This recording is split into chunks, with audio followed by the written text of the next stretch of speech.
Hi മക്കളെ, ഇന്ന് നമ്മൾ നോക്കാൻ പോകുന്നത് ഫസ്റ്റ് ചാപ്റ്റർ ആണ് നമ്മുടെ chemical reactions of organic compound. നമ്മുടെ ടെക്സ്റ്റ് ബുക്കിലെ ഏറ്റവും ഫസ്റ്റത്തെ ചാപ്റ്റർ ആണ് സെക്കൻഡ് ചാപ്റ്റർ ആണ് chemical reactions of organic compound. അപ്പോൾ നമ്മൾ അതാണ് നോക്കാൻ പോകുന്നത്. അപ്പോൾ കെമിസ്ട്രി എന്ന് പറയുന്നത് തന്നെ കംപ്ലീറ്റ്ലി കെമിക്കൽസും കൊണ്ടുള്ള ഒരു കളിയാണ്. അതായത് കെമിസ്ട്രി എന്ന് പറയുന്നത് നിൽക്കുന്നത് തന്നെ ഓരോരോ കെമിക്കൽ റിയാക്ഷൻസ് ആണ്. എന്താണ് ഈ കെമിക്കൽ റിയാക്ഷൻസ്? അതായത് നിങ്ങൾക്ക് ഒരു വസ്തുവിനെ മറ്റൊരു വസ്തുവായിട്ട് മാറുന്നതിനെയാണ് റിയാക്ഷൻസ് എന്ന് പറയുന്നത്. അതായത് ഇപ്പോൾ എ എന്ന് പറയുന്ന ഒരു വസ്തു, ഞാൻ ഒരു സബ്സ്റ്റൻസ് എടുക്കാം. എ എന്ന് പറയുന്ന ഒരു സബ്സ്റ്റൻസ് അത് ഒരു ബി ആയിട്ടുള്ള വേറൊരു സബ്സ്റ്റൻസുമായിട്ട് ഇന്ററാക്ട് ആയപ്പോൾ, കോണ്ടാക്റ്റിൽ വന്നപ്പോൾ ആ സബ്സ്റ്റൻസിൽ ഒരു മാറ്റം നടന്നു. അങ്ങനെ നമുക്ക് AB എന്നൊരു സബ്സ്റ്റൻസ് കിട്ടി.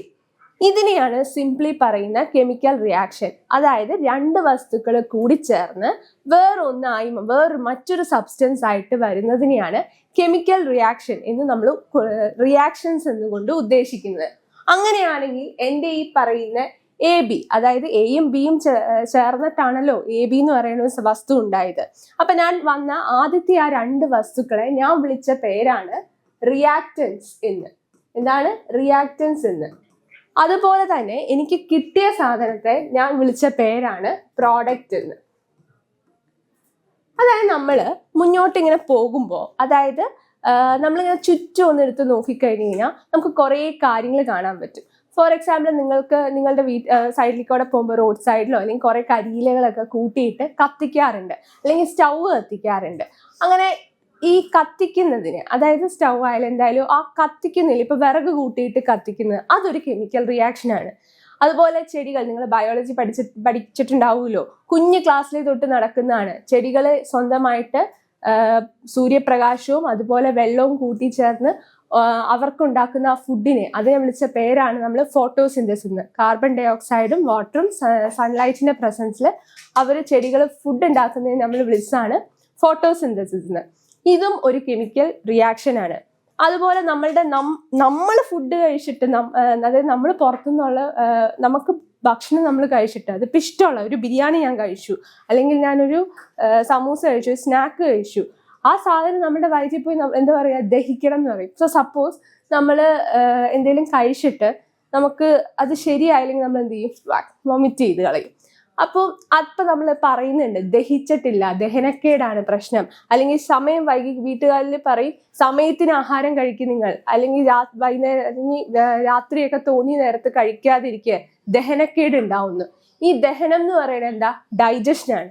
ഈ ഡൈജഷനും സത്യം പറഞ്ഞ ഒരു കെമിക്കൽ റിയാക്ഷൻ ആണ്. അപ്പോൾ നമ്മുടെ എന്തുകൊണ്ട് അങ്ങനെയാണ് ഡൈജഷൻ നടക്കുന്നതെന്ന് വെച്ച് കഴിഞ്ഞാൽ, നമ്മുടെ വയറ്റിൻ്റെ ഉള്ളിലും ഒരു ആസിഡ് ഉണ്ട്. അതായത് അത് നിങ്ങൾക്ക് അറിയാവോ, നമ്മുടെ വയറിൻ്റെ ഉള്ളിലുള്ള ആസിഡ്, സത്യം പറഞ്ഞാൽ അതിന്റെ pH എന്ന് പറയുന്നത്, അതായത് ഒരു സബ്സ്റ്റൻസ്, ഒരു pH എന്ന് പറയുന്ന ഒരു സ്കെയിൽ ഉണ്ട്. 8ാം ക്ലാസ്സിൽ ചിലപ്പോൾ പഠിച്ചു കാണണം, ചിലവർ മറന്നു കാണണം, ചിലപ്പോൾ ആ ക്ലാസ്സിൽ നിങ്ങൾ ആബ്സെന്റ് ആയിരിക്കണം. അങ്ങനെ ആയിരിക്കുമല്ലോ. അങ്ങനെയാണെങ്കിൽ ആ സ്കെയിലിന്റെ നടുക്കാണ് 7 എന്ന് പറയുന്ന ഒരു വാല്യൂ ഉണ്ട്. ഈ വാല്യൂ എന്ന് പറയുന്നത് ന്യൂട്രൽ വാല്യൂ ആണ്. ഈ വാല്യൂവിന്റെ മുമ്പോട്ട് പോയാൽ, അതായത് 8, 9, 10 ഇങ്ങനെ മുമ്പോട്ട് പോയാൽ അതിനെ ബേസിക് എന്നും, അതുപോലെ തന്നെ അത് തിരിച്ച് താഴത്തേക്കാണെങ്കിൽ 7ൽ നിന്ന് താഴത്തേക്ക് 6, 5, 0, 1, 2 അങ്ങനെ താഴത്തേക്ക് പോകുമ്പോൾ അതിന് നമ്മൾ അസിഡിക് എന്നും പറയും. ഒരു സബ്സ്റ്റൻസിന്റെ pH വാല്യൂ 7ൽ താഴെയാണെങ്കിൽ അത് അസിഡിക് ആണ്. അതുപോലെ തന്നെ അതിന് മേളിലാണെങ്കിൽ അത് പറയുന്നത് ബേസിക് ആണ്. അപ്പൊ നമ്മുടെ വയറിനുള്ളിലുള്ള ആസിഡ് സത്യം പറഞ്ഞാൽ 1.5 ഒക്കെ ഉള്ള pH ഉണ്ട്. അതായത് അത്രയും കോൺസെൻട്രേറ്റഡ് ആയിട്ടുള്ള സാധനമാണ് നമ്മുടെ വയറിനുള്ളിലുള്ള ആസിഡ് എന്ന് പറയുന്നത്. ഈ ആസിഡിലേക്ക് നമ്മൾ കഴിക്കുന്ന എന്ത് ഭക്ഷണം ആവട്ടെ അതെല്ലാം കൂടെ അങ്ങനെ തന്നെ ആയിരിക്കില്ല വയറിലേക്ക് എത്തിക്കഴിഞ്ഞ് കഴിഞ്ഞാൽ അതിനെ സെപ്പറേഷൻ ഒക്കെ നടന്നത്. അതായത് നമ്മൾ ച്യൂയിങ് ഒക്കെ കഴിഞ്ഞിട്ട് നമ്മൾ ഈ പറയുന്ന ആസിഡായിട്ട് അത് മിക്സ് ആകും. അവിടെ നടക്കുന്നതും ഒരു കെമിക്കൽ റിയാക്ഷൻ ആണ്. ആ മിക്സിങ് കറക്റ്റ് ആയിട്ടുള്ള രീതിയിൽ ആസിഡായിട്ട് അത് ഈ പറയുന്ന നമ്മുടെ ഫുഡ് പാർട്ടിക്കിൾസ് ഈ പറയുന്ന ആസിഡായിട്ട് മിക്സ് ആയിട്ട് മാറുന്ന, അവിടെ ആ നടക്കുന്ന സംഭവമില്ലേ, ഫുഡ് ആസിഡും ഈ പറയുന്ന നമ്മുടെ ഫുഡ് പാർട്ടിക്കിൾസ് ആയിട്ട് ഇന്ററാക്ട് ആയിട്ട് നമുക്ക് അതിൽ നിന്നും നമുക്ക് ബോഡിക്ക് വേണ്ട പ്രോട്ടീൻസ് ആവട്ടെ, കാർബോഹൈഡ്രേറ്റ്സ് ആവട്ടെ, അങ്ങനെ ബോഡിക്ക് വേണ്ട വസ്തുക്കൾ അത് വലിച്ചെടുക്കുകയും അല്ലാത്ത വസ്തുക്കൾ അത് കിഡ്നിയിലേക്ക് പാസ് ചെയ്യുകയും വേസ്റ്റ് ആയിട്ട് പാസ് ചെയ്യുകയും ചെയ്യും. അപ്പൊ ബേസിക്കലി ഇവിടെ നടക്കുന്നത് അതിനെ പറയാത് കെമിക്കൽ റിയാക്ഷൻ ആണ്. അതൊരു കെമിക്കൽ റിയാക്ഷൻ ആണ് അവിടെ ഫോം ചെയ്യുന്നത്. അപ്പോൾ നമ്മുടെ ഡൈജഷൻ എന്ന് പറയുന്ന ഒരു കെമിക്കൽ റിയാക്ഷൻ ആണ്. ഫോട്ടോസിന്തസിസ് എന്ന് പറയുന്ന ഒരു കെമിക്കൽ റിയാക്ഷൻ ആണ്. ഇനി ക്രിസ്മസ് ഒക്കെ അല്ലേ, നിങ്ങൾ വൈനൊക്കെ ഇട്ടിട്ടുണ്ടാവും കുറേ പേരുടെ വീട്ടിൽ. അതായത് 21 ദിവസം നമ്മൾ കെട്ടിവെച്ച് വൈൻ ഇടും. എടാ, നിങ്ങൾ വൈൻ ഇടുമ്പോൾ ഭൂരിഭാഗം പേരും കുറച്ചുകൂടെ ഫാൻ ബേസ് ഉള്ള വൈൻ, നമുക്ക് എന്ത് വസ്തുക്കളും വൈൻ ഇടാം. മുന്തിരി മാത്രം ആവണ്ട, നെല്ലിക്ക ഇടാം. ചില റോസ് വൈൻ ഒക്കെ ഉണ്ട്, അതായത് റോസിന്റെ പെറ്റൽസ് ഒക്കെ വൈൻ ഇടും ചിലയിടത്ത്. അതുപോലെ ലോട്ടസും കൊണ്ട് വൈൻ ഉണ്ട്. എന്ത് വസ്തുക്കളും നമുക്ക് വൈൻ ആക്കാം. സോ ഈ വൈൻ എന്ന് പറയുന്ന സാധനം നിങ്ങൾ വീട്ടിൽ ഉണ്ടാക്കുന്നവരാണെങ്കിൽ ബേസിക്കലി നടക്കുന്ന അവിടെ എന്താ, ഒരു അതായത് നമ്മളൊരു ഗ്ലാസിന്റെ ഒരു ജാർ എടുക്കും, അല്ലെങ്കിൽ ഗ്ലാസിന്റെ കുപ്പി എടുക്കും. അതിനകത്ത് നമ്മുടെ മുന്തിരി കഴുകി ഉണക്കിയ മുന്തിരി ഇടും. എന്നിട്ട് അതിലേക്ക് കുറേ പഞ്ചസാര, നമുക്ക് വേണ്ട മധുരത്തിനനുസരിച്ച് പഞ്ചസാര ഇടും. അപ്പം നിങ്ങൾ ആദ്യം എന്നിട്ട് വെള്ളം തിളപ്പിച്ച അറിയ വെള്ളം ഒഴിച്ച് വെക്കും. എന്നിട്ട് ഇത് അടച്ച് വെക്കും. ഇതിലേക്ക് ഈസ്റ്റ് ഇടും, പ്രോസസ്സ് ഫാസ്റ്റ് ആവാൻ വേണ്ടിയിട്ട്. സോ എന്നിട്ട് ഇത് വെളിച്ചം കയറാണ്ട് ഇങ്ങനെ അടച്ച് വെക്കും. അപ്പം നിങ്ങൾ അത് കഴിഞ്ഞ് കുറേ ദിവസം കഴിഞ്ഞ് ഒരു 21 days ഒക്കെ കഴിഞ്ഞിട്ട് നിങ്ങൾ ഈ സാധനം പിന്നെ തുറന്നെടുക്കും. അപ്പം അതിനകത്ത് ഈ മുന്തിരിയൊക്കെ അതിലിങ്ങനെ അലിഞ്ഞ് ചേർന്നിട്ടുണ്ടാവും. എന്നിട്ട് അതിൽ നിന്ന് നിങ്ങൾ ഇതിനെ ഫിൽട്ടർ ചെയ്ത്, അതായത് അരിച്ചെടുക്കും. ഇതാണ് നമ്മുടെ വൈൻ എന്ന് പറയുന്നത്. അപ്പം നിങ്ങൾ ഈ 21 ദിവസം കഴിഞ്ഞ് ഇത് ഇരിക്കുമ്പോൾ, അതായത് ഈ സാധനം എടുക്കുമ്പോൾ നിങ്ങൾ ആദ്യം വെച്ച പോലെ തന്നെയാണ് ഇരിക്കുക? അല്ല, മുന്തിരിയുടെ ഇതൊക്കെ പോയിട്ടുണ്ടാകും. അതുപോലെ ഇതിനൊരു വേറൊരു സ്മെല്ല് വരെ ഡിഫറെൻ്റ് ആയിരിക്കും. വൈൻ നിങ്ങൾ സാധാരണ പച്ചവെള്ളത്തിന് ഒരു മണമില്ല. മുന്തിരിക്ക് നമ്മൾ വാങ്ങുമ്പോൾ ഒരു വേറെ ഫ്രാഗ്രൻസ് ആണ്. ഫ്രഷ് ആയിട്ടുള്ള മുന്തിരിയുടെ മണമായിരിക്കുമോ വൈൻ ഉണ്ടാവുക? അല്ല, അതിന് ടോട്ടലി ഡിഫറെൻ്റ് ആയിരിക്കും. വൈൻ ഒരു ആൽക്കഹോളിക് ഒരു സ്മെല്ലാണ്. അപ്പോൾ അതിൽ നടക്കുന്നതെന്ന് പറഞ്ഞാൽ ഈ ആദ്യം നമ്മൾ ഇട്ട മുന്തിരി 21 ദിവസത്തോടു കൂടി ഫെർമെൻ്റ് ആവുകയാണ് നടക്കുന്നത്. അതായത് ഈ ഫെർമെൻറ്റേഷനാണ് അവിടെ ഉണ്ടാകുന്നത്. ഈ ഫെർമെൻറ്റേഷൻ എന്ന് പറയുന്നതും ഒരു കെമിക്കൽ റിയാക്ഷൻ ആണ്. അങ്ങനെ നോക്കിക്കഴിഞ്ഞ് കഴിഞ്ഞാൽ നിങ്ങളൊന്ന് എടുത്തു നോക്കി, നിങ്ങൾ ചുറ്റും നടക്കുന്നത്, അതായത് നമ്മുടെ വയറിനുള്ളിൽ നടക്കുന്ന ഡൈജഷന് നമ്മൾ കാണുന്ന പ്ലാന്റ്സിൽ നടക്കുന്ന വസ്തുക്കൾ, അതായത് പ്ലാന്റ്സ് എന്ന് പറയുമ്പോൾ ബയോളജി ആയി, ഡൈജഷൻ എന്ന് പറയുമ്പോൾ സുവോളജി ആയി, അങ്ങനെ പ്ലാന്റ്സിൽ നടക്കുന്നത് അതെല്ലാം നോക്കിക്കഴിഞ്ഞാൽ, നിങ്ങൾ ചുറ്റുപാട് നോക്കിക്കഴിഞ്ഞാൽ അതിൽ ഫുൾ നടക്കുന്നത് കെമിക്കൽ റിയാക്ഷൻസ് ആണ്. അങ്ങനെയാണെങ്കിൽ നിങ്ങളൊന്ന് ചിന്തിച്ചു നോക്കുക, ശരിക്കും ഭൂമിയുടെ സ്പന്ദനം ഇരിക്കുന്നത് കണക്കിലാണോ? അല്ലല്ലോ, കെമിസ്ട്രിയിലല്ലേ. കെമിസ്ട്രിയിൽ എല്ലാ സാധനങ്ങളും ഇല്ലേ?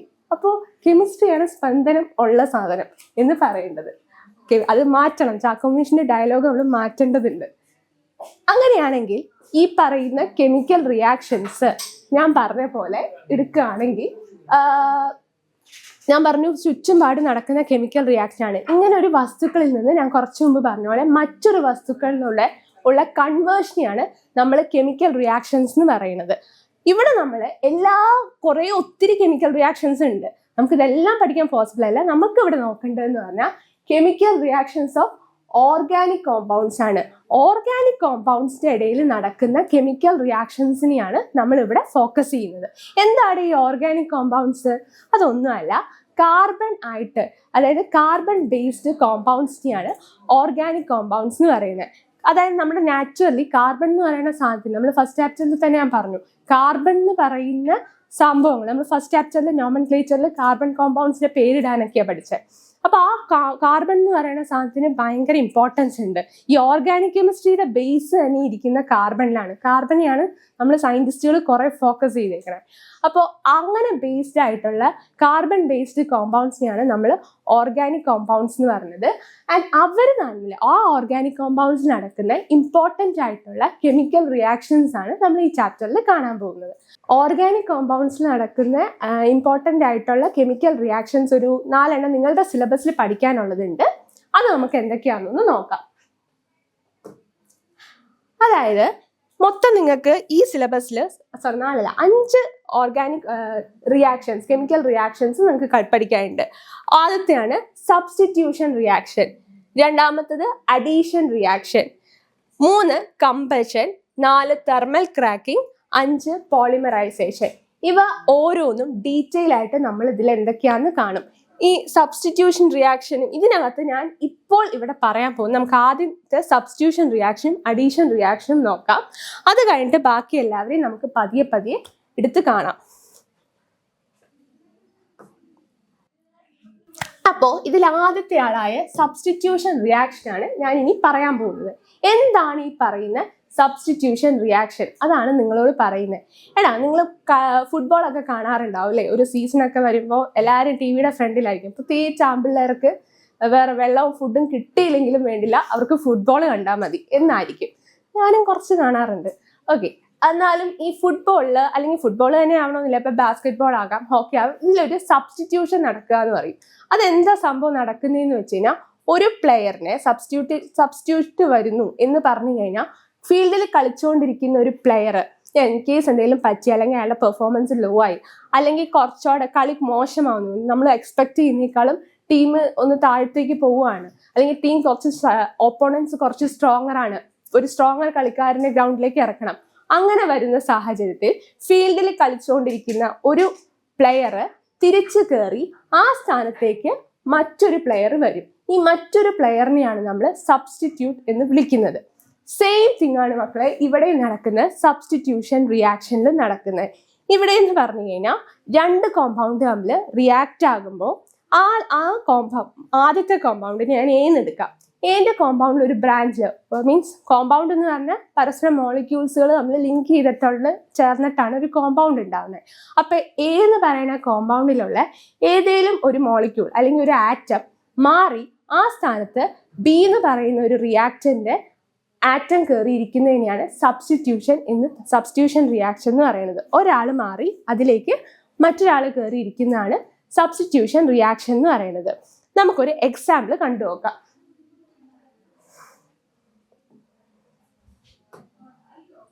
അതായത് ഞാനിവിടെ എക്സാമ്പിൾ ആയിട്ട് CH4 അതുപോലെ തന്നെ ക്ലോറിനും ആണ് എടുത്തേക്കുന്നത്. CH4 എന്താണെന്ന് നമ്മൾ ഫസ്റ്റ് ചാപ്റ്ററിൽ പഠിച്ചതാണ്. CH4 എന്ന് പറഞ്ഞാൽ മീതെയിൻ ആണ്.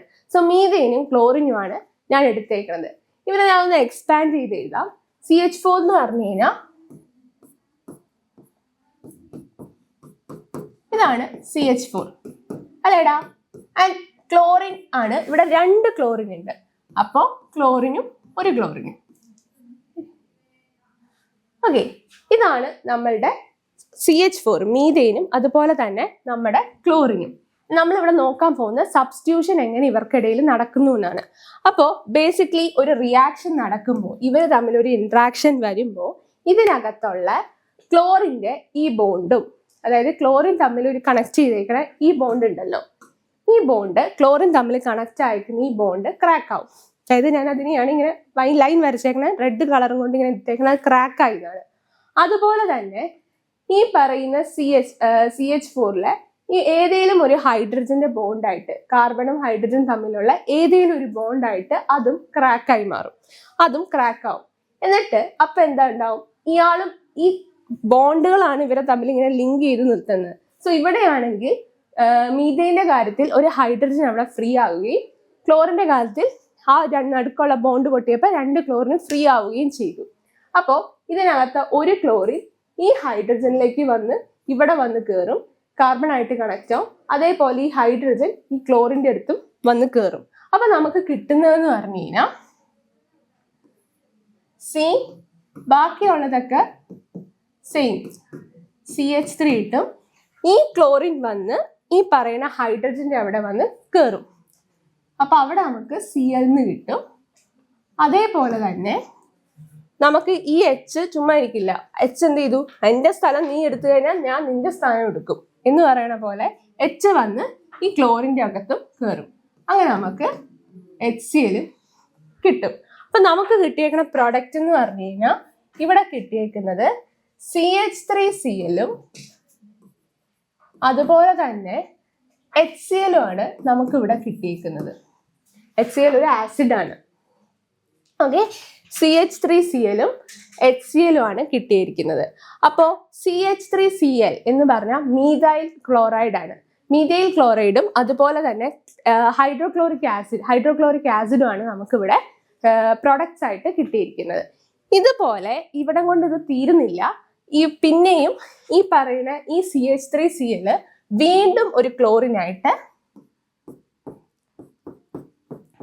ഈ പറയുന്ന CH3Cl പിന്നെയും ഒരു ക്ലോറിനായിട്ട് വീണ്ടും വേറൊരു Cl2 ആയിട്ട് പിന്നെയും റിയാക്ഷനിൽ പോകും. അങ്ങനെ റിയാക്ഷനിൽ പോകുമ്പോൾ എഗെയിൻ ഈ പ്രോസസ് ഉണ്ടാവും. അതായത് ഇപ്പൊ ഇനി CH3ക്ക് 3 H കൂടി ഉണ്ട്. ഈ ഹൈഡ്രജൻ ഇങ്ങനെ എല്ലാം ഹൈഡ്രജൻ പോയി കംപ്ലീറ്റ്ലി കാർബണിലും 4 ക്ലോറിനും വരുമ്പോഴാണ് ഈ സത്യം പറഞ്ഞ ഈ സബ്സ്റ്റിറ്റ്യൂഷൻ നിൽക്കുള്ളൂ. അതുവരെ ക്ലോറിൻ കിട്ടിക്കൊണ്ടിരിക്കും തോറും ഇതിങ്ങനെ ട്രാൻസ്ഫോം ആയിക്കൊണ്ടിരിക്കും. ഓരോ എച്ചും ഇതിൽ നിന്ന് പോയിക്കൊണ്ടിരിക്കും.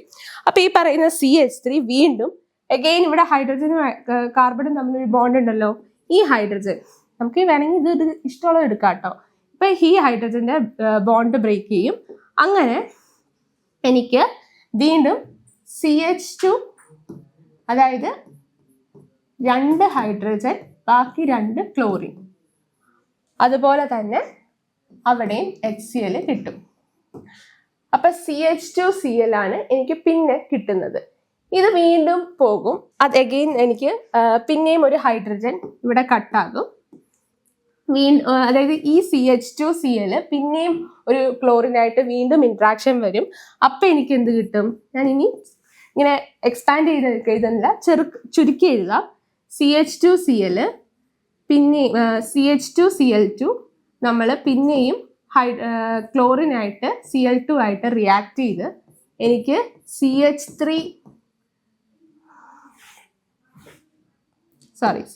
അല്ല CHCl3 കിട്ടും. CHCl3 കിട്ടും. And again HCl. ഇത് ഈ CHCl3 എന്ന് പറഞ്ഞാൽ നോക്കി വെച്ചോ, അയാളാണ് നമ്മുടെ ക്ലോറോഫോം. സ്മെല്ല് ചെയ്ത് ബോധം കിടുക എന്നൊക്കെ സിനിമയിലൊക്കെ കാണിക്കില്ലേ, ക്ലോറോഫോം മണപ്പിക്കുക. അല്ലെങ്കിൽ ന്യൂസിൽ നിങ്ങൾ കേട്ടിട്ടുണ്ടാവുമല്ലോ, ക്ലോറോഫോം മണപ്പിച്ച് കിഡ്നാപ്പ് ചെയ്തു എന്നൊക്കെ പറഞ്ഞ്. സംഭവത്തിന്റെ കെമിക്കൽ ഫോമിലാണ് CH3Cl ആണ് നമ്മുടെ ക്ലോറോഫോം. അതുപോലെ തന്നെ വീണ്ടും ഇനിയിപ്പോ ഇവിടെ ഒരു എച്ചും കൂടി ഉണ്ട്. എല്ലാ എച്ചും പോയി, അയാൾ മാത്രം ഇരിക്കുമ്പോൾ ആ എച്ചിന് സങ്കടാവില്ലേ? പുള്ളിയുടെ പണി നോക്കി പോകും. അപ്പോ അതെന്ന് പറഞ്ഞാൽ പിന്നെയും ഈ പറയുന്ന CHCl3 വീണ്ടും Cl2 ആയിട്ട് കൂടിച്ചേർന്ന് റിയാക്ട് ചെയ്ത് പിന്നെയും എനിക്ക് അഗെയിൻ CCl4ഉം ഹൈഡ്രോക്ലോറിക് ആസിഡ് കിട്ടും. ഇവിടെ വെച്ചിട്ടാണ്, ഇതാണ് ടെട്രാ ക്ലോറൈഡ് എന്ന് പറയും. ഇവിടെ വെച്ചിട്ടാണ് എൻ്റെ സബ്സ്റ്റിറ്റ്യൂഷൻ റിയാക്ഷൻ, അതായത് ഒരു ക്ലോറിനും അതുപോലെ തന്നെ ഒരു മീഥേനും തമ്മിൽ ഇന്ററാക്ട് ആകുമ്പോൾ ഇത്രയും സ്റ്റെപ്സ് 1, 2, 3, 4 സത്യം പറഞ്ഞ് ഇത്രയും 4 സ്റ്റെപ്സിൽ സബ്സ്റ്റിറ്റ്യൂഷൻ നടന്നുകൊണ്ടിരിക്കും. അതായത് എത്രത്തോളം എച്ച് ഉണ്ടോ ആ എച്ചൊക്കെ ഇങ്ങനെ ബ്രേക്ക് ആയിക്കൊണ്ട് അത് ആ സ്ഥാനത്തൊക്കെ ക്ലോറിൻ കയറിക്കൊണ്ടിരിക്കും. അപ്പോൾ ഇവിടെ നോക്കേണ്ടതെന്ന് പറഞ്ഞു കഴിഞ്ഞാൽ ഒരു എച്ച് പോയി, ആ എച്ച് പോയാൽ മാത്രമാണ് അവിടത്തെ ഉള്ള ക്ലോറിൻ കയറി ഇരിക്കുകയുള്ളൂ. അപ്പം സെയിം ആസ് നമ്മളുടെ ഈ പറയുന്ന ഗെയിമിലൊക്കെ, അതായത് ഔട്ട്ഡോർ ഗെയിംസിലൊക്കെ സബ്സ്റ്റിറ്റ്യൂഷൻ നടക്കുന്ന പോലെ ഒരു പ്ലെയർ പോകുമ്പോഴാണ് ആ സ്ഥാനത്തേക്ക് മറ്റേ ആൾ വന്നിരിക്കാൻ പറ്റുള്ളൂ.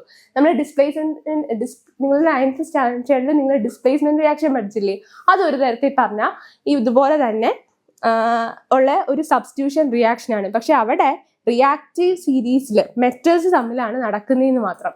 ഇവിടെ അതുപോലെ തന്നെ വരുന്ന ഒന്നാണ്. ഇവിടെ പക്ഷെ മെറ്റൽസ് ആവണമെന്നില്ല. ഇവിടെ ആരാണോ കുറച്ചുകൂടെ റിയാക്ട്, അതായത് ഓരോ ഹൈഡ്രജൻ പോകുമ്പോൾ ഒരാൾ പോയിട്ട് അയാളുടെ സ്ഥാനത്ത് മറ്റേ ആൾ കയറി വരുന്നതാണ് നമ്മളുടെ ഈ സബ്സ്റ്റിറ്റ്യൂഷൻ റിയാക്ഷൻ എന്ന് പറയുന്നത്. അപ്പൊ അത് 4 സ്റ്റെപ്പിലാണ് നടക്കുന്നത്. ആൻഡ് ഇവരുടെ എല്ലാവരുടെയും പേര് നിങ്ങൾ മസ്റ്റായിട്ട് നോക്കണം. ആദ്യം വരുന്നത് മീഥൈൽ ക്ലോറൈഡ് ആണ്, അത് കഴിഞ്ഞ് ഡൈമീഥൈൽ ക്ലോറൈഡ്, അങ്ങനെ വരും. അങ്ങനെ വന്നിട്ട് പിന്നെ വരുന്നത് ട്രൈ ക്ലോറൈഡ്, അതുപോലെ തന്നെ ടെട്രാ ക്ലോറൈഡും കൂടെ വരും. ഇങ്ങനെ ഓരോന്നും ഈ പറയുന്ന ഇവന്റെ കോമൺ നെയിമാണ് CHCl3യുടെ കോമൺ നെയിമാണ് ക്ലോറോഫോം എന്ന് പറയുന്നത്. അത് ഓർത്ത് വെക്കണേ, ചിലപ്പോൾ കോമൺ നെയിം നിങ്ങളോട് ചോദിക്കും. അപ്പോൾ ഇത്രയുമാണ് സബ്സ്റ്റിറ്റ്യൂഷൻ. ഒരു മീഥൈലും ക്ലോറിനും കൂടെ ഇന്ററാക്ട് ആകുമ്പോൾ വരുന്ന സബ്സ്റ്റിറ്റ്യൂഷൻ ഈ 4 സ്റ്റെപ്സിലൂടെയാണ് ഇവിടെ സബ്സ്റ്റിറ്റ്യൂഷൻ തീരുള്ളൂ.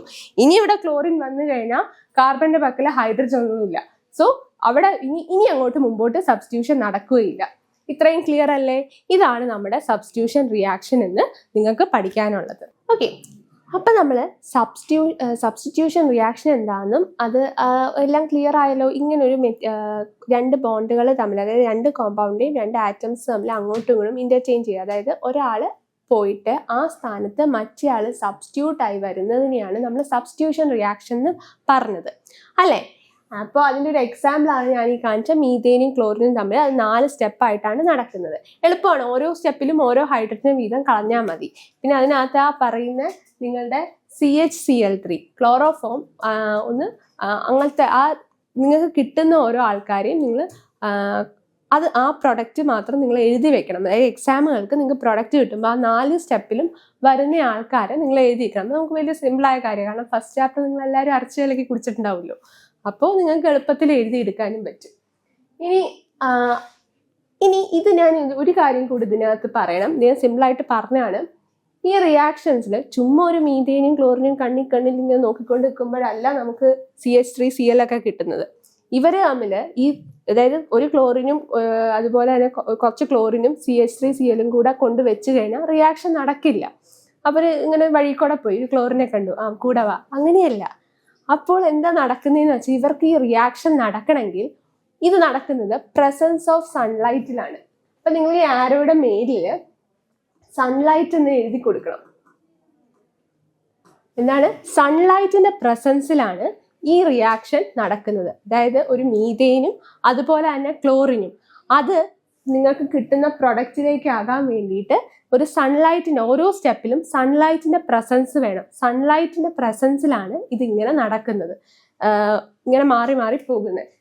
ഇനി അതാണ് ഇവിടെ ഈ ഓരോ സ്റ്റെപ്പിന്റെ മേലിലും സൺലൈറ്റ് എന്നുള്ള ഇത് കൊടുക്കണം, അല്ലെങ്കിൽ ഈ റിയാക്ഷൻ പോസിബിൾ അല്ല. ചില റിയാക്ഷൻസിന് ഇതുപോലെ തന്നെ ഓരോ ഫാക്ടേഴ്സ് ഡിറ്റർമൈൻ ചെയ്യും. ചിലത് ചുമ്മാ വെച്ച് കഴിഞ്ഞാൽ, അതായത് റൂം ടെമ്പറേച്ചറിൽ വെച്ച് കഴിഞ്ഞാൽ ആവില്ല, ഹീറ്റ് കൊടുത്താലേ അവിടെ റിയാക്ഷൻ നടക്കുള്ളൂ. അതുപോലെ തന്നെ ഓരോ റിയാക്ഷനും കൺവീനിയൻ്റ് ആയിട്ടുള്ള കുറച്ച് ഫാക്ടേഴ്സ് ഉണ്ട്.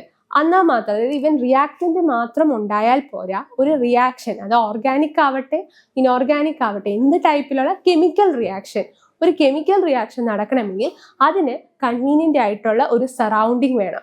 എന്നാൽ മാത്രം അത് നടക്കുള്ളൂ. ചിലത് തണുപ്പത്താണ് നടക്കുള്ളൂ, ചിലത് ചൂട് വേണം, ചിലതിന് ലൈറ്റിലായിരിക്കും നടക്കുന്നത്.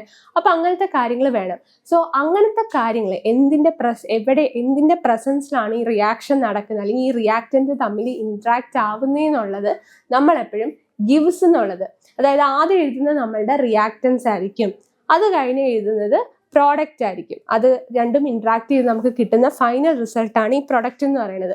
ഇവരെ രണ്ടുപേരെയും സെപ്പറേറ്റ് ചെയ്ത് നടുക്കൊരു ആരോ മാർക്ക് കൊടുക്കും. അതിന് നമ്മൾ പറയുന്നതാണ് ഗിവ്സ് എന്ന്. ഈ ഗിവ്സിന്റെ മേളിലായിരിക്കും എപ്പോഴും എന്തിന്റെ പ്രസൻസിലാണ് നമ്മളത് യൂസ് ചെയ്യുന്നത് എന്നുള്ളത്. അതായത് റിയാക്റ്റൻസ് അല്ലാതെ ആ റിയാക്ഷൻസ് നമ്മൾ ഇൻട്രാക്ട് ചെയ്യണമെങ്കിൽ ഇന്നതിന്റെ ആവശ്യമുണ്ട്, അല്ലെങ്കിൽ ഇന്നതിന്റെ പ്രസൻസ് ആവശ്യമാണ് എന്ന് എഴുതുന്നത് എപ്പോഴും ആ ഗിവ്സ് ആരോയുടെ മേളിലാണ്. ഇവിടെയാണെങ്കിൽ സൺലൈറ്റിന്റെ പ്രസൻസിലാണ് ഇത് നടക്കുന്നത്. അതുകൊണ്ടാണ് സൺലൈറ്റിന്റെ മുകളിൽ എഴുതുന്നത്. അപ്പോൾ ഈ സ്റ്റെപ്പിലൊക്കെ നിങ്ങൾ സൺലൈറ്റ് എന്ന് എഴുതണം. ഞാൻ സൺലൈറ്റ് ഞാൻ നീട്ടി വലിച്ച് എഴുതാൻ ഇഷ്ടമില്ലാത്തതുകൊണ്ട് മാത്രം, മടിയായിട്ടല്ല കേട്ടോ.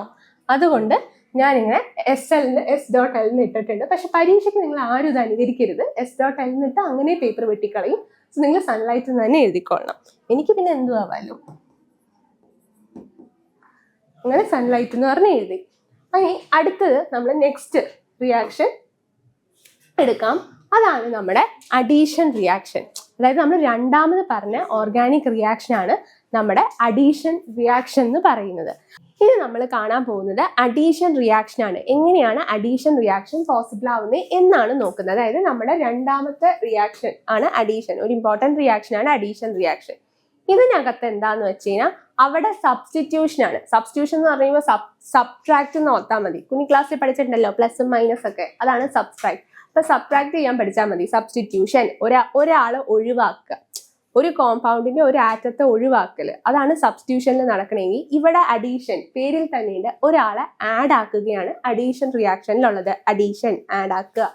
ഓക്കെ, അതെന്താണെന്ന് വെച്ച് കഴിഞ്ഞാൽ ഇതിൽ വേറൊരു ടിപ്പും കൂടി ഉണ്ട്. അഡീഷൻ റിയാക്ഷൻസ് പോസിബിൾ ആവുന്നത് അൺസാച്ചുറേറ്റഡ് ഹൈഡ്രോ കാർബൺസ് അല്ലെങ്കിൽ അൺസാച്ചുറേറ്റഡ് കാർബൺസിലാണ് അഡീഷൻ റിയാക്ഷൻ പോസിബിൾ ആവുള്ളൂ. എന്താണ് ഈ അൺസാച്ചുറേറ്റഡ് കാർബൺസ്? അതായത് കാർബൺ ചെയിനിൽ സിംഗിൾ ബോണ്ട് മാത്രമാണെങ്കിൽ അതിനെ സാച്ചുറേറ്റഡ് എന്ന് നമ്മൾ വിളിക്കും. സിംഗിൾ ബോണ്ട് മാത്രമാണ്. നമ്മൾ 3 ബോണ്ട് പഠിച്ചിട്ടില്ലേ? സിംഗിൾ ബോണ്ട്, ഇത് ഡബിൾ ബോണ്ട്, ഇത് ട്രിപ്പിൾ ബോണ്ട്. നിങ്ങളുടെ കാർബൺ ലിങ്ക് അയക്കുന്ന സിംഗിൾ ബോണ്ട് മാത്രമാണെങ്കിൽ അത് സാച്ചുറേറ്റഡ് ആണ്, ആ കാർബൺ സാച്ചുറേറ്റഡ് ആണ്. എന്നാൽ ഡബിൾ ബോണ്ട് അല്ലെങ്കിൽ ട്രിപ്പിൾ ബോണ്ട്, ഈ രണ്ട് കാര്യത്തെയാണെങ്കിൽ ഡബിൾ ബോണ്ടോ ട്രിപ്പിൾ ബോണ്ടോ ഉണ്ടെങ്കിൽ കാർബൺ തമ്മിൽ, അവയാണ് നമ്മൾ അൺസാച്ചുറേറ്റഡ് കോമ്പൗണ്ട്സ്, അൺസാച്ചുറേറ്റഡ് കാർബൺസ് എന്ന് പറയുന്നത്. സോ അഡീഷൻ റിയാക്ഷൻ പോസിബിൾ ആവണമെങ്കിൽ നിങ്ങളുടെ കോമ്പൗണ്ട് എന്തായിരിക്കണം? അൺസാച്ചുറേറ്റഡ് ആയിരിക്കണം. അല്ലെങ്കിൽ ഒന്നെങ്കിൽ അതിൽ ഡബിൾ ബോണ്ടോ അല്ലെങ്കിൽ അതിൽ ട്രിപ്പിൾ ബോണ്ടോ വേണം. അങ്ങനെയുള്ള വസ്തുക്കളിലാണ് എപ്പോഴും അഡീഷൻ റിയാക്ഷൻ പോസിബിൾ ആവുള്ളൂ. അപ്പൊ നമുക്ക് നോക്കാം, അഡീഷൻ റിയാക്ഷന്റെ ടെക്സ്റ്റിൽ കൊടുത്തേക്കുന്ന ഡെഫിനിഷൻ ആണിത്. Addition reactions are reactions in which unsaturated organic compounds with double or triple bonds. Unsaturated എന്ന് പറഞ്ഞു കഴിഞ്ഞാൽ ഡബിൾ ട്രിപ്പിൾ ബോണ്ട്സ് വരുന്നതാണ് അൺസാച്ചുറേറ്റഡ്. ഞാൻ കുറച്ചു മുമ്പ് പറഞ്ഞു. Combine with certain molecules to form saturated compounds. അതായത് അഡീഷൻ റിയാക്ഷനിൽ ഒരു അൺസാച്ചുറേറ്റഡ് കോമ്പൗണ്ട്സ് കാണും. അൺസാച്ചുറേറ്റഡ് ആയിട്ടുള്ള അതിൽ, അതായത് ട്രിപ്പിൾ ബോണ്ടോ ഡബിൾ ബോണ്ടിലുള്ള കാർബണിന്റെ ഒരു റിയാക്റ്റന്റ് കാണും. അവ മറ്റുള്ള വേറൊരു റിയാക്റ്റന്റ് ആയിട്ട്, വേറെ മോളിക്യൂൾസ് ആയിട്ട് ഇന്ററാക്ട് ചെയ്യുമ്പോൾ എന്തുണ്ടാവും? ഈ പറയുന്ന ഡബിൾ ബോണ്ട് പൊട്ടി അവ സിംഗിൾ ബോണ്ടഡ് ആയിട്ടുള്ള കാർബണിലേക്ക് മാറും, ഹൈഡ്രോ കാർബൺസ് ആയിട്ട് മാറും. അതാണ് അഡീഷൻ റിയാക്ഷൻ എന്ന് പറയുന്നത്. നമുക്ക് സിമ്പിൾ ആയിട്ടൊരു എക്സാമ്പിൾ നോക്കാം. അപ്പൊ കുറച്ചുകൂടി ഇതൊന്ന് തറവാവും. നമുക്ക് സിമ്പിൾ ആയിട്ടൊരു എക്സാമ്പിൾ നോക്കാം. അതായത് ഇവിടെ നോക്കിക്കേ, ഇതിടെ ഞാൻ ഒരു ഡബിൾ ബോണ്ടഡ് ആയിട്ടുള്ള അൺസാച്ചുറേറ്റഡ് ഒരു കോമ്പൗണ്ട് എടുത്തിട്ടുണ്ട്. ഈ കോമ്പൗണ്ട് ഏതെൻ്റെ അൺസാച്ചുറേറ്റഡ് കോമ്പൗണ്ട് അൺസാച്ചുറേറ്റഡ് ആണ്, കാരണം ഇയാൾ തമ്മിൽ ഡബിൾ ബോണ്ട് ഉണ്ട്, അതുകൊണ്ട് ഇയാൾ അൺസാച്ചുറേറ്റഡ് ആണ്. അങ്ങനെയാണെങ്കിൽ ഇയാളുടെ പേരെന്താ? 2 കാർബൺ ഉണ്ട്, അൺസാച്ചുറേറ്റഡ് ബോണ്ടിലാണ്. അപ്പം അത് എത്തീനാണ്. എത്തീനെ ഞാൻ ഹൈഡ്രജനായിട്ട് ഞാനിങ്ങനെ ഇന്ററാക്ട് ചെയ്യിപ്പിക്കുകയാണ്. ഹൈഡ്രജൻ ആയിട്ടുള്ള കെമിക്കൽ റിയാക്ഷൻ ആണ് നമ്മൾ നോക്കുന്നത്. അപ്പം ഒരു ഹൈഡ്രജൻ മോളിക്യൂളും ഒരു എത്തീനും ഞാൻ എടുത്തു. ഇനി ഹൈഡ്രജൻ വരുന്ന കേസിലാണെങ്കിൽ അത് അവിടെ ഒന്നെങ്കിൽ പ്ലാറ്റിനമോ അല്ലെങ്കിൽ പലേഡിയമോ അല്ലെങ്കിൽ നിക്കലോ നമ്മൾ കാറ്റലിസ്റ്റ് ആയിട്ട് യൂസ് ചെയ്യും. കാരണം എന്തുകൊണ്ടാന്ന് വെച്ച് കഴിഞ്ഞാൽ ഈ പറയുന്ന ഹൈഡ്രജൻ എന്ന് പറയുന്നത് വളരെ ലൈറ്റ് വെയിറ്റ് ആയിട്ടൊരു ഗ്യാസ് ആണ്. അപ്പൊ ഈ ഗ്യാസിനെ നമുക്ക് ചുമ്മാ അങ്ങ് നിറച്ചു കൊടുത്തു കഴിഞ്ഞാൽ അത് ഹോൾഡ് ചെയ്യാൻ പറ്റില്ല, അതിങ്ങനെ പോകും. അപ്പോൾ ഈ പറയുന്ന പലേഡിയം ആകട്ടെ, നിക്കലാവട്ടെ, പ്ലാറ്റിനം ആകട്ടെ, ഇത് മെറ്റൽസ് ആണ്. ഈ മെറ്റൽസിന്റെ സർഫസ് നമുക്ക് നേക്കഡ് ഐസിൽ, അതായത് നമ്മൾ ചുമ്മാ ഇങ്ങനെ എടുത്ത് നോക്കിക്കഴിഞ്ഞാൽ കാണാൻ പറ്റില്ല. പക്ഷെ നമ്മൾ മൈക്രോസ്കോപ്പിലൂടെ നോക്കിക്കഴിഞ്ഞ് കഴിഞ്ഞാൽ, ഇങ്ങനെ സൂക്ഷിച്ച് നോക്കിക്കഴിഞ്ഞാൽ അതിനുള്ളിൽ കുറെ വലിയ സുഷിരങ്ങൾ കാണാം, പോഴ്സസ് കാണാൻ പറ്റും. ഇങ്ങനെ വലിയ തെർമോക്കോൾ ബോൾസിന്റെ ഭാഗത്ത് കാണും, അല്ലെങ്കിൽ വലിയ ഓട്ടകളില്ലേ, അതുപോലെ ഒരു നെറ്റ് പോലെ ഇതിന്റെ സർഫസ് കാണാൻ പറ്റും. അപ്പൊ ഈ പറയുന്ന സുഷിരങ്ങൾ, അതായത് പോഴ്സസിനകത്ത് ഈ ഹൈഡ്രജൻ ഗ്യാസ് വന്ന് ഹോൾഡ് ചെയ്ത് നിൽക്കും. അതുകൊണ്ടാണ് അങ്ങനെ നിർത്താനും പറ്റും, ബാലൻസ്. അപ്പോൾ ഈ പറയുന്ന പലേഡിയം, പ്ലാറ്റിനം, അതുപോലെ തന്നെ നിക്കല്, ഇവ 3 ഹൈഡ്രജൻ ആയിട്ടുള്ള സബ്സ്റ്റൻസ്, ഹൈഡ്രജൻ ആയിട്ടുള്ള റിയാക്ഷൻസ് വരുമ്പോൾ അതിൽ നമ്മൾ കാറ്റലിസ്റ്റ് ആയിട്ട് യൂസ് ചെയ്യും. അതായത് ഈ സർഫസിന് കാറ്റലിസ്റ്റ് എന്താന്ന് പറഞ്ഞു കഴിഞ്ഞാൽ ഒരു സബ്സ്റ്റൻസ് റിയാക്ട് ചെയ്യാൻ ഇത്ര എനർജി കൊടുക്കണം എന്നുണ്ട്. അതായത് 2 സബ്സ്റ്റൻസ് തമ്മിൽ ഒരു റിയാക്ഷൻ നടക്കുന്നതാണല്ലോ ഈ കെമിക്കൽ റിയാക്ഷൻ. അപ്പോൾ 2 2ൽ കൂടുതലോ അപ്പൊ സബ്സ്റ്റൻസ് തമ്മിൽ ഒരു റിയാക്ഷൻ അവിടെ നടക്കണം, എന്നാലാണ് നമുക്ക് പ്രൊഡക്റ്റ് കിട്ടുള്ളൂ. അപ്പൊ ഈ റിയാക്ഷന് ഒരു മിനിമം എനർജി എന്നുണ്ട്. അപ്പൊ ചില സബ്സ്റ്റൻസിന് ഇത് ഭയങ്കര കൂടുതലായിരിക്കും, അതായത് അതുകൊണ്ട് തന്നെ ദിവസങ്ങൾ എടുക്കും പ്രൊഡക്റ്റ് കിട്ടാൻ. പക്ഷെ നമുക്കിപ്പോൾ സമയത്തിന് സാധനം വേണമെങ്കിൽ നമ്മൾ എന്ത് ചെയ്യും? ഈ ആക്ടിവേഷൻ എനർജി, അതായത് ഈ മിനിമം എനർജി നമ്മൾ വിളിച്ച പേരാണ് ആക്ടിവേഷൻ എനർജി എന്ന്. അപ്പൊ ഈ പറയുന്ന എനർജി കുറയ്ക്കണം, താഴത്തേക്ക് ആ ആക്ടിവേഷൻ എനർജിയുടെ വാല്യൂ കുറയ്ക്കണം. അങ്ങനെ കുറയ്ക്കാൻ വേണ്ടിയിട്ട് നമ്മൾ യൂസ് ചെയ്യുന്ന ഒരു സബ്സ്റ്റൻസ് ആണ് കാറ്റലിസ്റ്റ് എന്ന് പറയുന്നത്. അയാളെ കോമൺ ആയിട്ട് നമ്മൾ വിളിച്ച ഓമനപ്പേരാണ് കാറ്റലിസ്റ്റ് എന്ന് പറയുന്നത്. ഈ കാറ്റലിസ്റ്റ് നമ്മൾ ആഡ് ചെയ്യുന്നതോടുകൂടി ഈ പറയുന്ന റിയാക്ഷൻ, ഇപ്പോൾ 100 ഇതിന്റെ ആക്ടിവേഷൻ എനർജി എങ്കിൽ അതിന്റെ ആക്ടിവേഷൻ എനർജി 50 കുറഞ്ഞു വരും, അല്ലെങ്കിൽ ഒരു 25. ഓരോ കാറ്റലിസ്റ്റ് സ്ട്രോങ് ആയിട്ടുള്ളതുകൊണ്ട് വീക്ക് ആയിട്ടുള്ളതുകൊണ്ട്. അപ്പോൾ നമ്മൾ ഓരോ റിയാക്ഷൻ അനുസരിച്ച് ഓരോ കാറ്റലിസ്റ്റ് ആഡ് ചെയ്ത് കൊടുക്കും.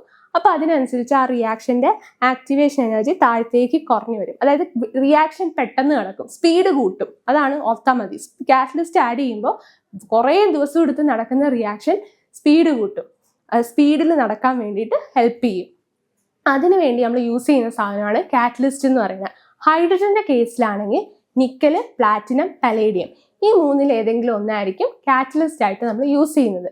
അപ്പൊ നമ്മൾ ഇവിടെ എടുത്തേക്കുന്നത് നിക്കലാണ്. വേറൊന്നും കൊണ്ടല്ല, പ്ലാറ്റിനം ഒക്കെ നല്ല പൈസയുണ്ട്, പലേഡിയത്തിനും അത്യാവശ്യം നല്ല പൈസയുണ്ട്. കമ്പാരിറ്റീവ്ലി ചീപ്പാണ് ഈ പറയുന്ന നിക്കൽ എന്ന് പറയുന്ന സാധനം. നമ്മൾ പാവങ്ങളായതുകൊണ്ട് നിക്കലാണ് ഇവിടെ യൂസ് ചെയ്തേക്കുന്നത്.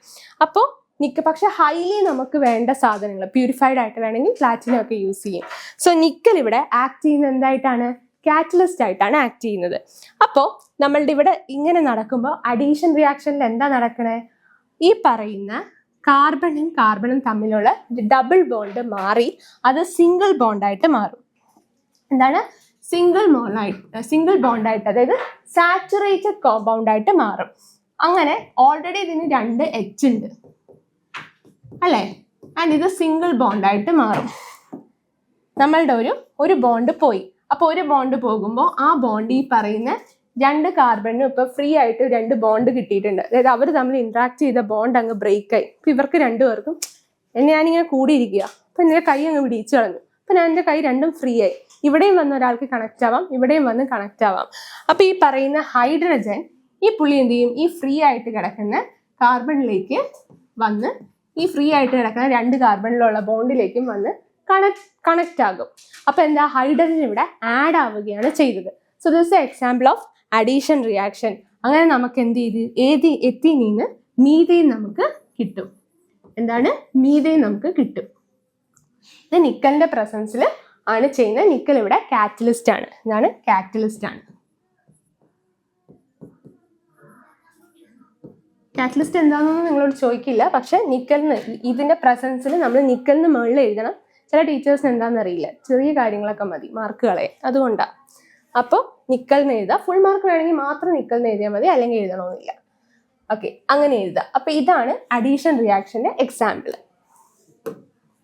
ഇനി അടുത്തതെന്ന് പറഞ്ഞു കഴിഞ്ഞാൽ the reactions in which triple, അതായത് അൺസാച്ചുറേറ്റഡ് കോമ്പൗണ്ട്സിനകത്ത് നമുക്ക് ഡബിൾ ബോണ്ട് മാത്രമല്ല, അൺസാച്ചുറേഷൻ എന്ന് പറഞ്ഞാൽ double bond or triple bond ആണ്. സോ ഇനി ഡബിൾ ബോണ്ട് ഉള്ളത് മാത്രമല്ല, ട്രിപ്പിൾ ബോണ്ട് ആയിട്ടുള്ള ആൾക്കാരിലും ഇത് വർക്കാകും. അങ്ങനെ വരുമ്പോൾ the reaction in which triple bonded organic compounds partially combine with small molecules, വേറെ മോളിക്യൂൾസ് ആയിട്ട് പാർഷ്യലി കമ്പൈൻ ആകുന്നതിനെ എന്തിനാണ്? To form double bonded compounds.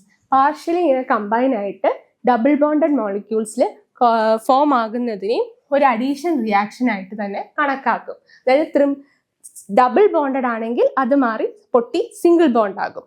Triple bond ആണെങ്കിൽ അത് പൊട്ടി ഡബിൾ ബോണ്ട് ആകും. പക്ഷെ ഇവിടെ പാർഷ്യലി കമ്പൈൻ എന്ന് പറയുന്നത് ഈ അൺസാച്ചുറേറ്റഡ് കോമ്പൗണ്ട്സിനേക്കാളും ഏറ്റവും കൂടുതൽ സ്റ്റെബിലിറ്റി എന്ന് പറയുന്നത് സാച്ചുറേറ്റഡ് കോമ്പൗണ്ട്സിനാണ്. അപ്പൊ സ്റ്റെബിലിറ്റിയുടെ അടിസ്ഥാനത്തിലാണ് ഈ പറയുന്നത്. അപ്പോൾ പാർഷ്യലായിട്ട്, അതായത് പതിയെ ഒരാളെ വലിച്ചു പിടിച്ച ഒരു സാധനം പതിയെ ഹോൾഡ് ചെയ്താലാണോ അതിന് കൂടുതൽ സ്റ്റേബിൾ ആവുക, അല്ലെങ്കിൽ ബലം പിടിക്കുക, അതോ നമ്മളിങ്ങനെ ലൂസായിട്ട് അയാളെ ഇങ്ങനെ പിടിക്കുമ്പോഴാണോ അയാൾക്ക്, അതായത് ഒരാൾ വീഴാൻ പോവുക, അയാളെ മുറുക്ക പിടിക്കണോ അതോ ചുമ്മാ പതിയെ പിടിച്ചാൽ മതിയോ? നമ്മൾ മുറുക്ക പിടിക്കും. അപ്പൊ മുറുക്കി പിടിക്കുമ്പോഴാണ് അയാൾക്ക് കുറച്ച് സ്റ്റേബിൾ ആവാൻ പറ്റുക. സെയിം തിങ് ആണ് ഈ പറയുന്ന സിംഗിൾ ബോണ്ടഡ് ആയിരിക്കും കാർബൺസിനായിരിക്കും ഏറ്റവും കൂടുതൽ സ്റ്റെബിലിറ്റി ഉണ്ടാവുക. അപ്പോൾ അവർ നമ്മൾ സ്ട്രോങ്ലി കമ്പൈൻഡ് ആയിരിക്കും. എന്നാൽ ഈ പറയുന്ന അൺസാച്ചുറേറ്റഡ് കോമ്പൗണ്ട്സ് ട്രിപ്പിൾ ബോണ്ട് ആകട്ടെ ഡബിൾ ബോണ്ട് ആകട്ടെ അത്ര പാർഷ്യലായിട്ടാണ് ഹോൾഡ് ചെയ്യുള്ളൂ, പകുതിയായിട്ട് ഉണ്ടാവുള്ളൂ. അപ്പോൾ അതുകൊണ്ട് തന്നെ ഒരു സബ്സ്റ്റൻസിനെ പകുതിയായിട്ട് ഹോൾഡ് ചെയ്യുമ്പോൾ അവയ്ക്ക് അത്ര സ്റ്റെബിലിറ്റി ഒന്നും ഉണ്ടാവില്ല. അപ്പോൾ ഇതിനൊരു എക്സാമ്പിൾ ഞാൻ കാണിച്ചു തരാം.